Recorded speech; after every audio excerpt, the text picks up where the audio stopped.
அனைவருக்கும் வணக்கம். இப்போ பார்த்தீங்கன்னா ஒரு பெரிய இஷ்யூ போயிட்டு இருக்கு.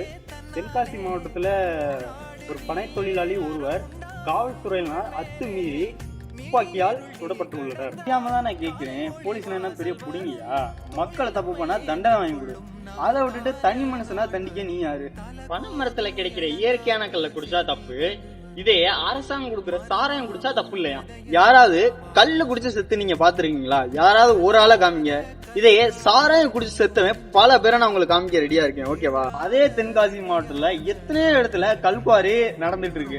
அதை தடுக்க வைக்கல, அதை விட்டுட்டு பாவம் பொழப்புக்காக கல்லு வித்து பொழப்பு நடத்திக்கிட்டு இருக்கான், அதை தடுக்கிறீங்களே. இந்தியாவில் அரசியல் சட்டமே சொல்லுது கல் என்பது நமது உணவில் ஒரு அரங்கம் என்று. சாராயம் குடிக்கிறதுனால மட்டும் சாகல, எத்தனையோ குடும்பத்துல பிரச்சனை நடக்குது, எத்தனையோ இடத்துல விபத்து நடக்குது. ஸ்கூல் பசங்க முதல் கொண்டு வாங்கி குடிக்கிறாங்க. கல் விற்கிறத ஏன் தடுக்கிறேன்னு நான் சொல்லவா?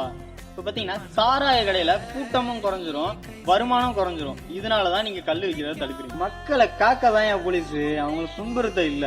இசக்கி ராஜா என்ற சார்பு ஆய்வாளரை சஸ்பெண்ட் பண்ணது மிகவும் தவறான ஒரு செயல்.